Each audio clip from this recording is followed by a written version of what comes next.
नमस्कार, भारत लाइव देख रहे हैं आप। तमिलनाडु के बारे में आपको खबर प्राप्त हुई है, ज़रूर सुना होगा आपने।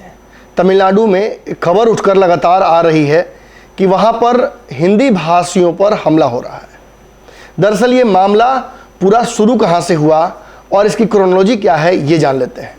हमें लगातार तमिलनाडु से कई लोग फ़ोन कर रहे हैं, जिनमें बिहार के रहने वाले, उत्तर प्रदेश के रहने वाले, बंगाल और असम के रहने वाले लोग लगातार हमें संपर्क कर रहे हैं और उनकी जिज्ञासा ये है कि क्या सच में हिंदी भाषियों को तमिलनाडु में मारा पीटा जा रहा है।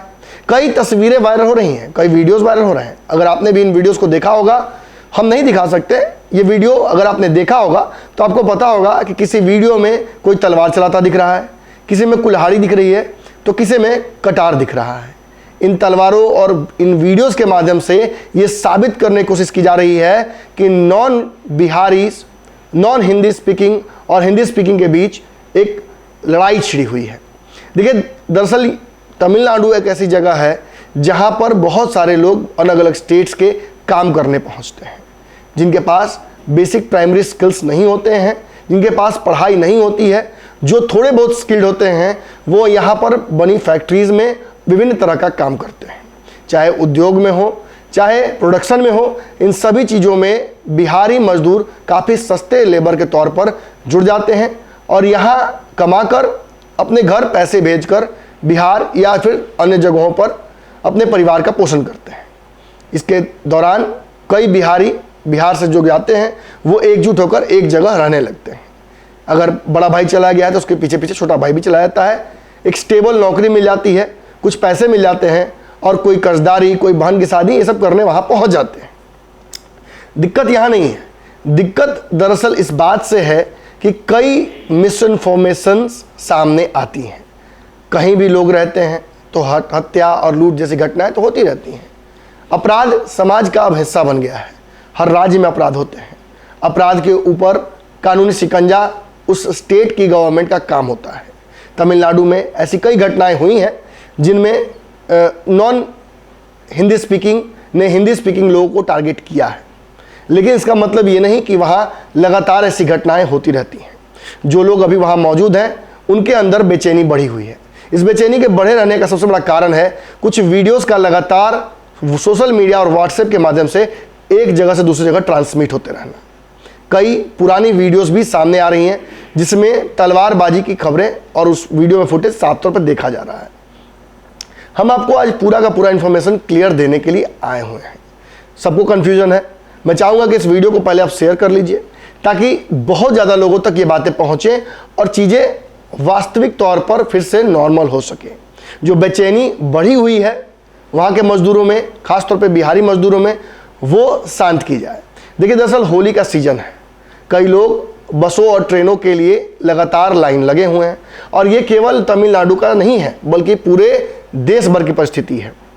बिहार के मजदूर केवल तमिलनाडु ही काम करने नहीं जाते हैं बल्कि मुंबई, दिल्ली और सभी बड़े मेट्रोस में जाते हैं और होली दिवाली के वक्त विशेष तौर पर उनका बिहार आने जाने की वजह से जो लोकल ट्रांजिट है या क्रॉस बॉर्डर ट्रांजिट है वो काफ़ी इम्पैक्ट होता है, जिसकी वजह से रेलवे स्टेशन, बस अड्डों पर काफ़ी भीड़ इकट्ठा हो जाती है। इस भीड़ के अंदर ही वो खेल किया जा रहा है। कुछ लोग निश्चित तौर पर टारगेट किए जा रहे हैं और कुछ लोग टारगेट भी कर रहे हैं, लेकिन जिन वीडियोस को आप लगातार वायरल कर रहे हैं वो वीडियो आजकल का है ही नहीं। दरअसल ये सारा मामला तब शुरू हुआ जब बिहार के जमुई के रहने वाले 3 भाइयों ने अपनी कहानी हमें सुनाई। इन 3 भाइयों में से 2 भाई एक फैक्ट्री में काम करते थे, तीसरा भाई भी वहाँ काम करने पहुँचा।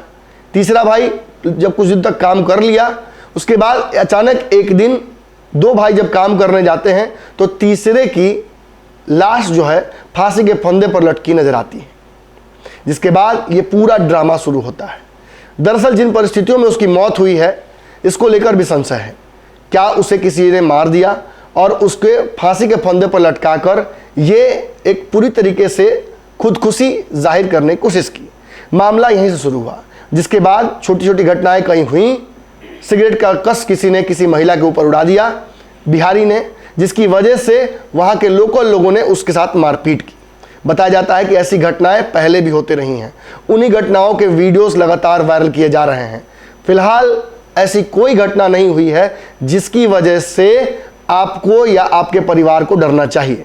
तमिलनाडु सरकार लगातार काम कर रही है, प्रशासन हर जगह चाक चौबंद है, लेकिन होली और अफवाहों की वजह से वहां के लोकल ट्रांजिट पर काफ़ी दबाव पड़ा है। यानी कि जो बस अड्डे हैं, रेलवे स्टेशन हैं, इनमें भीड़ काफ़ी उमड़ रही है। खास तौर पे जो हिंदी स्पीकिंग है वो लोग वहाँ लगातार वहाँ से पलायन करने की कोशिश कर रहे हैं, कुछ त्योहारों की वजह से और कुछ अफवाहों की वजह से। अब ये तो रहा हमारा वर्जन। अब हम आपको बताने जा रहे हैं कि इस तमिलनाडु वाले और बिहार वाले प्रकरण पर विभिन्न अखबारों और चैनलों ने खबरें चलाई क्या है।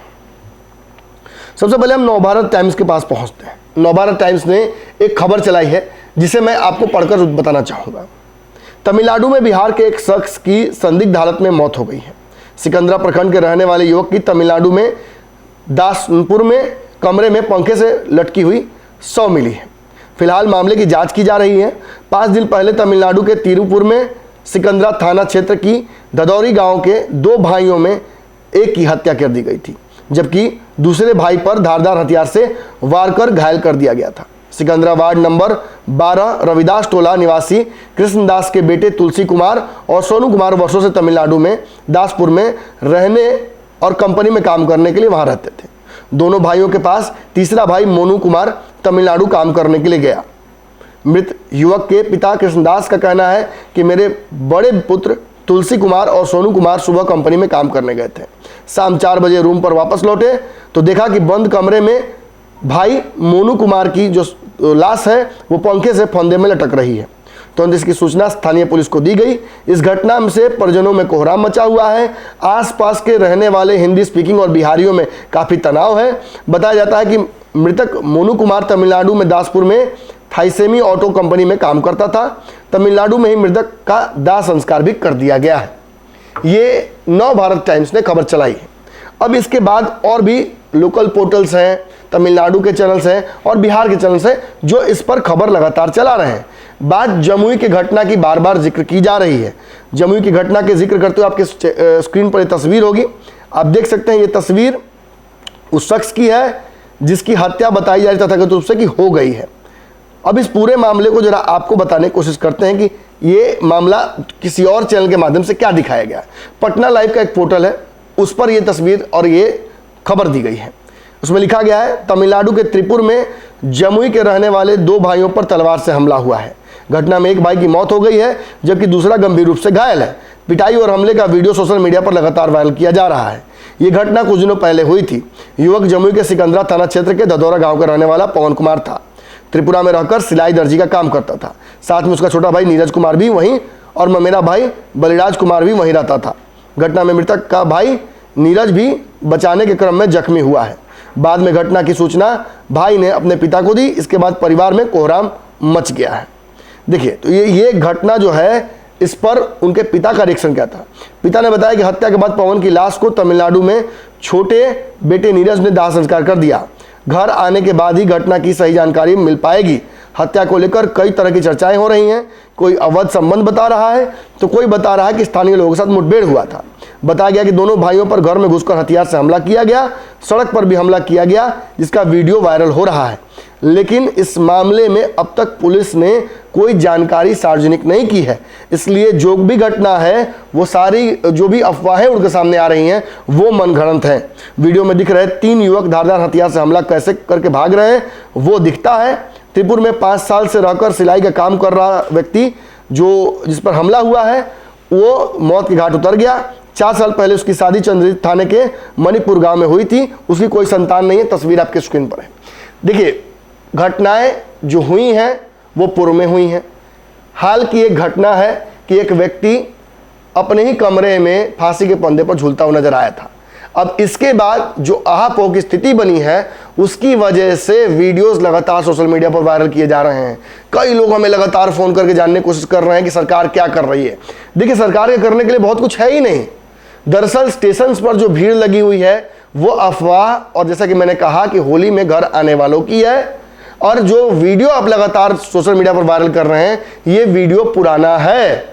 तो इस वीडियो को देखकर बहुत डरने की आवश्यकता नहीं है। स्थानीय थाना और वहाँ का जो प्रशासन है वो पूरी तरीके से मुस्तैद हो गया है। इस मामले में वहाँ के थाना और वहाँ के प्रशासन पर पूरी तरीके से हमें डिपेंड रहना होगा। आप लोग भी जो वहाँ पर काम करने गए हैं उन्हें पैनिक होने की जरूरत नहीं है। आपको अगर बिहार आना है पर्व के लिए तो पर्व का नाम लेकर आइए। अपने आसपास के जो लोग हैं या आपके वहाँ पे जो मित्रगण हैं अलग अलग राज्यों के या बिहार के ही, उनमें भ्रम की स्थिति इस वीडियो को फॉरवर्ड कर करके मत बनाइए। हाँ, अगर आपको शेयर ही करना है तो ये वीडियो जो इस वक्त मैं बोल रहा हूं इसे अपने मित्रों तक भेजिए ताकि अफवाह की जो स्थिति है वो ना बने। अगर ये वीडियो पसंद आई और वह बिहार के राजनीति और बिहारियत से सरोकार रखेनी तो सब्सक्राइब बटन दबा के चैनल के सब्सक्राइब कर ली। ओजे एगो घंटी बा, ओकरा बटन दबा देला से कुल सटीक और मारक खबर रुआ मुफ्त में मिल जाई। अगर रुआ पत्रकारिता के हमनी के नया प्रयोग में सहयोग कर चाहतानी तो ज्वाइन बटन दबा दी। पेटीएम नंबर नोट कर ली 9386816700। धन्यवाद।